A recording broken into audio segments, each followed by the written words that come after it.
Dear Lord, please calm Karli's nerves. Let your Holy Spirit work through her and let her be able to say everything she needs to say. We thank you for the blessing of Karli. We ask that you calm her nerves.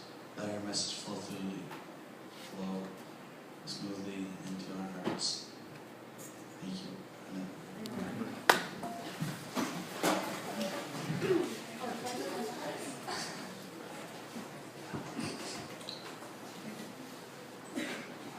Alright, hi guys. My name is Karli Sensibello, post-secondary at Lakeland. I am really nervous, so I'm really sorry if I talk a mile a minute. I'm hoping to get my Associates of Arts with my diploma in the spring, and then I am more than likely going to Cleveland State University to study political science and international relations. I work at Heinens and Chardon. Just come say hi. I have two amazing parents, and I'm not just saying that because they're here, but I look up to them in so many different ways, and I always tell people that if I have a marriage half as amazing as my parents, I'll be blessed. I have two little brothers. I don't know if Todd has the pictures ready. Well, I have pictures of my parents too. Look. That's my parents. And then I have pictures of my brothers.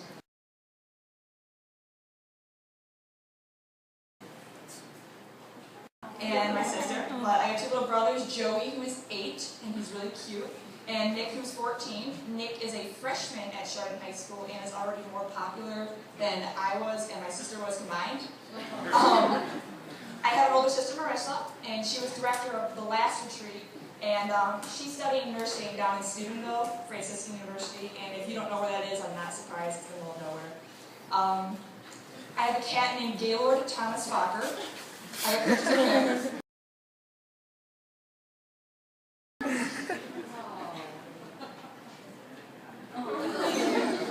He is the cutest cat ever, and he's my baby, and if you know me, you know how much I love him. So, if you would have asked me 5 years ago what I wanted to be when I got older, I would have said that I wanted to be a graphic designer, that I wanted to have 3 kids, and a businessman husband, and I wanted to have a cute little suburban home, and a new Chevy every couple years. But if you ask me who I was at any time in the past 5 years, I would define myself as somebody who deals with really bad anxiety and paranoia and depression and self-esteem issues. And I'd say that I was Catholic, but it was more of just a label rather than a lifestyle. And I'm a strong believer that everybody is put into your life for a reason. There's a purpose for every individual you encounter, whether it's the girl that you smelled at the grocery store or it's somebody that you've known since kindergarten and been best friends with. It's just, it all adds up. You're there for a reason. And these people in your life that you encounter are there to challenge you, to help you develop to be a better person, to lead you astray, and to help you find your way back. And I think that's the whole process of it all. In kindergarten, I met a girl named Katie, and I have some pictures of her as well.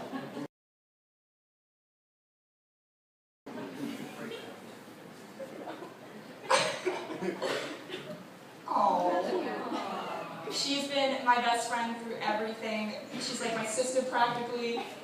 There's us at the gym, not really working out.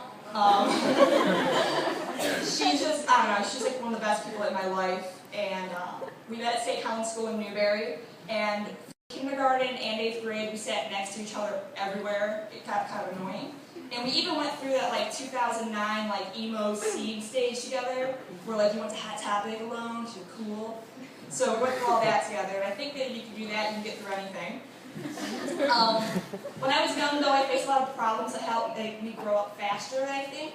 I had the worst anxiety growing up. I got scared of everything. Fire drills were huge. I remember in kindergarten, this one girl, she knew I was afraid of fire drills. She would come up behind me and whisper, "Fire drill," in my ear, and I'd panic, and I'd freak out and start crying. And it's just one of those things. And I have struggled a lot with anxiety and panicking. Like, I wouldn't go to school sometimes. I would make myself physically sick. And even in 8th grade, so like I'm 14, 13 at the time, I would cry and beg my parents to let me stay home and sleep. And after 9/11, I was like 6 at the time. I was terrified that a plane was going to come in and kill my friends and my family, like come to the house and kill me. And I was constantly afraid of school shootings. Like Virginia Tech, when that happened, I was terrified of the school shootings. And I always planned like these escape routes in my head, like where I would go and who I would get. Like, you know, I'd grab Katie, and I'd grab my sister, and I'd grab my brother, and I'd run. And one I specifically remember is I ran out like a side entrance of like St. Helen up Kinsman Road into Manjas. I don't know why I chose Manjas, but that's like what my plan was. I think it's because I really like the food. But I always had to know where my family was. Like my sister, who was right ahead of me, she was always on my radar. And when my two little brothers came to St. Helen as well, they were also on my radar. And in case of a shooting or any emergency for that matter, I always knew where they were. And it's like ridiculous in a weird way, but it seemed logical, like to have like it was all ready to go. But I was constantly paranoid and on edge of everything. And I was on edge about everything while my friends were worrying about like other things. In 6th grade, it got so bad that I was put into therapy at school. I would go once a week, stare at the counselor, and talk to her about baseball because I didn't really want to talk to her. And it was kind of embarrassing, so I'd sit there and tell her how in love I was with Johnny Peralta or Grady Sizemore from the Indians, which I still am, I love them. But to make a long story short, I wasn't in therapy very long with her because I convinced my family that I was fine. And I finished off the school year pushing through my anxiety but not really dealing with it. And the summer came, the summer went, and I was back in school. And I remember literally sobbing on the ground, crying, shaking, begging my parents to let me stay home because my anxiety was so bad. Like I could not function. And my mom tried to put me on different like vitamins and like work with me on like workbooks that were supposed to help with dealing with stress, but none of them really helped. My mother didn't put me on medication to help me cope with my anxiety, but the panic attacks would get so bad that I would forget my name. I would forget where I was. I would lose feeling in my hands. It felt like it was like a dream. And it felt like it wasn't really happening. Like what I was doing was like a dream that wasn't really there. And throughout this time, though, I developed a love for writing. And I would sit and write on my computer and in journals for hours. And it was like a temporary escape for me, just to get my thoughts down. Life became so hard for me. Suicide was actually something I thought about a lot. I would look around and see people really happy and carefree, and I wanted to be like that, but I wasn't. I thought something was wrong with me, and I hated God for making me this way. I didn't want to be different. I didn't want to worry about school shootings. I didn't want to worry about anything like that. So I used to like sit in my bed, cry, and think, you know, God, if you love me so much, why are you watching me struggle? I can do something.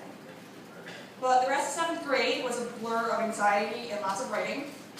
The only positive thing I do remember is becoming really good friends with my best friend, Max. And I have some pictures of her.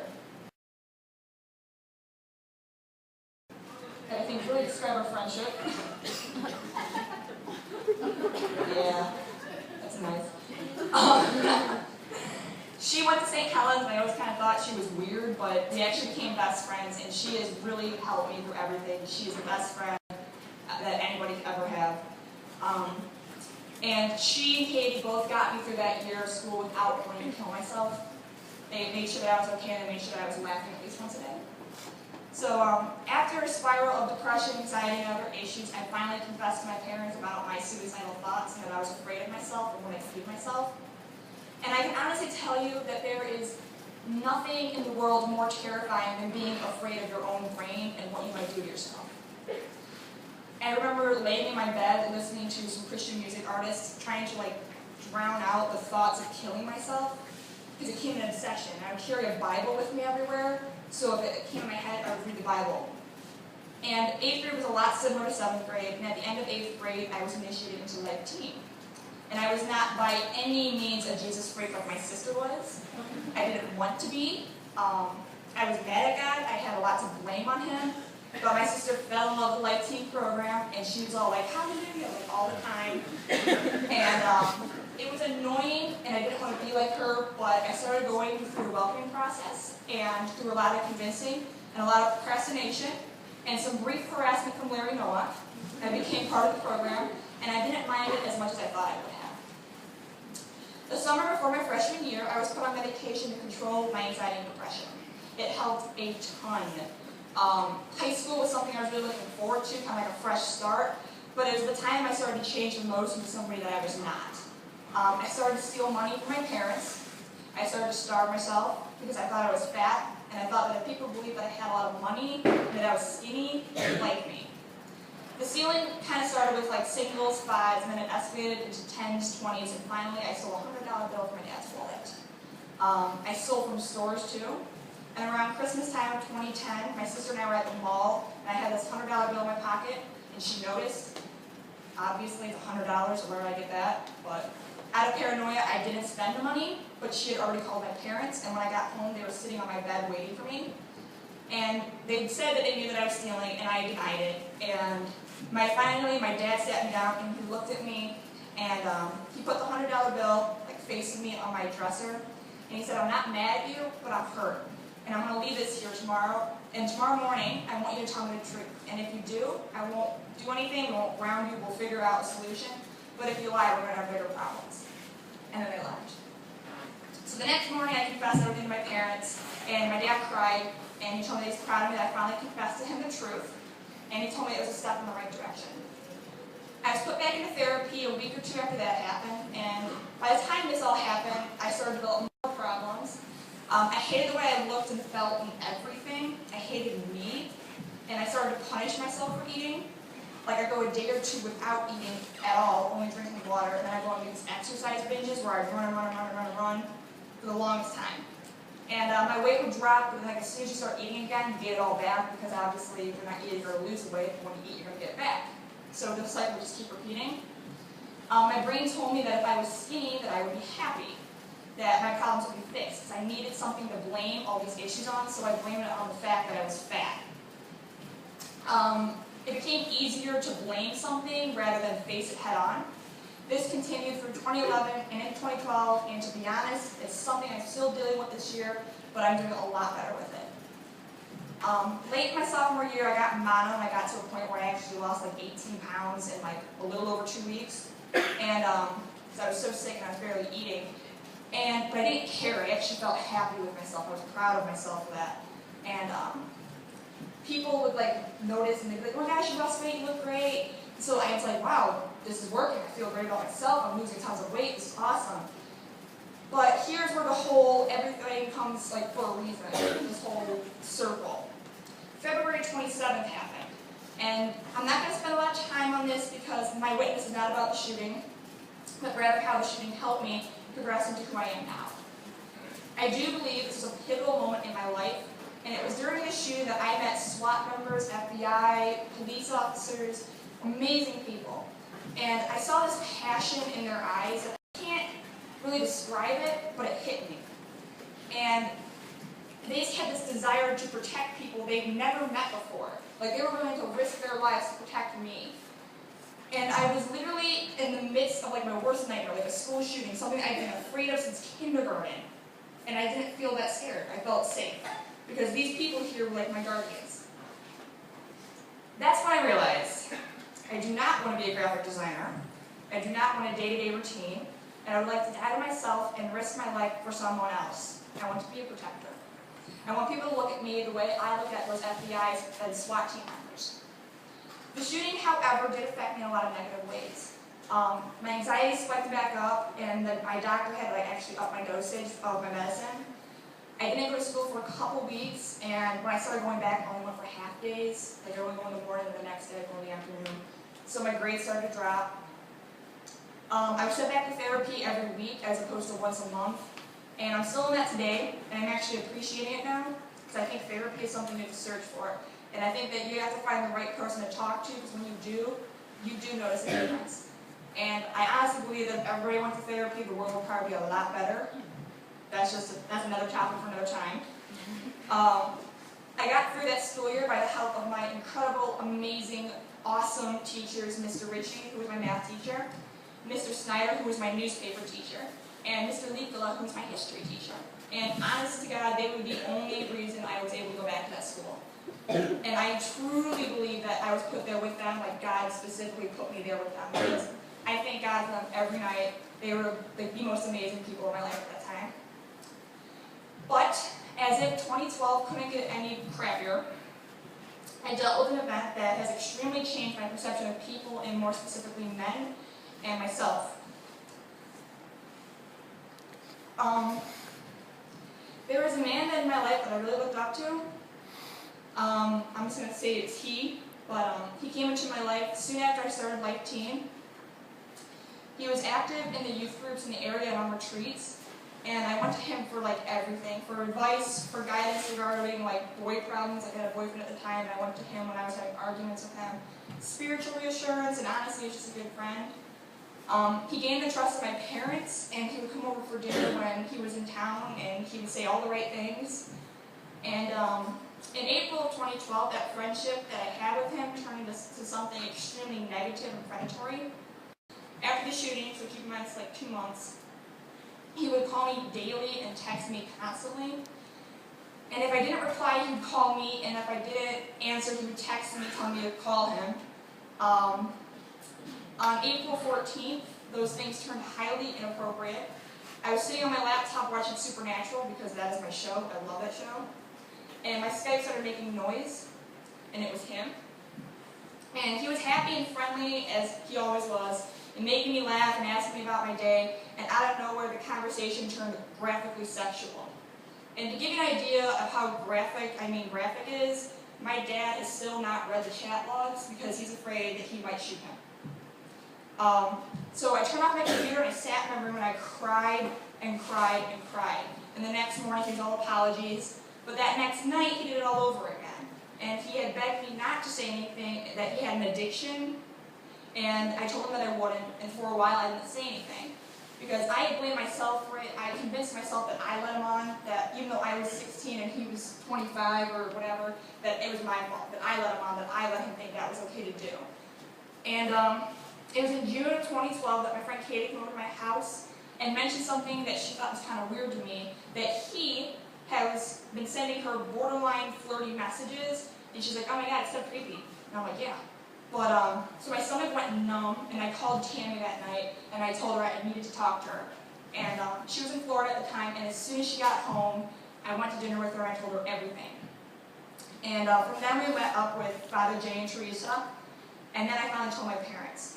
My mom cried, and I thought my dad was going to kill somebody, but we called the prosecutor the next day, and up until August of this year, I was going through trial in court, and it was along this path that I met lawyers and prosecutors and various other people who had dedicated their life to protecting kids like me. And so in the long run, it was a blessing in disguise because I met these lawyers and I just fell in love with what they do with their life. And in fact, at the final court date in August, the judge of the case, who is a PSR teacher and has a son that attends the same college as the guy, came out and spoke to me personally. And I thought that was pretty cool. I used to define myself by my fears and my anxiety, but now I define myself by my accomplishments and my goals. I used to curse God for putting me through a school shooting and putting somebody like that guy in my life willing to hurt me, but I now thank God for giving me a wake-up call as to who I was supposed to be. If you ask me today what I'd like to be when I get older, I would tell you that I would love to be a lawyer. I would tell you that I want to work and defend people who went through similar situations that I did. I want to bring justice and closure. I want to help people at their lowest and most vulnerable, similar to how the FBI helped me at Chardon in February 2012. I want to empower people and give them the confidence to stand up for themselves and for what is right, just like the lawyers and the prosecutors helped me. I would tell you that I have anxiety and that I have issues and self-esteem problems, but that doesn't define me. And I would say that I'm Catholic, but it's not a label anymore, it's a lifestyle. My witness song is Wrecking Ball by Miley Cyrus. I'm totally kidding, I promise. The song I really chose is a song called Therapy by All Time Low.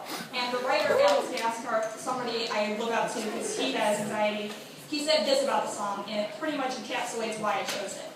He says, this song goes out to anybody who's ever been told that the way they feel and the way they think is wrong.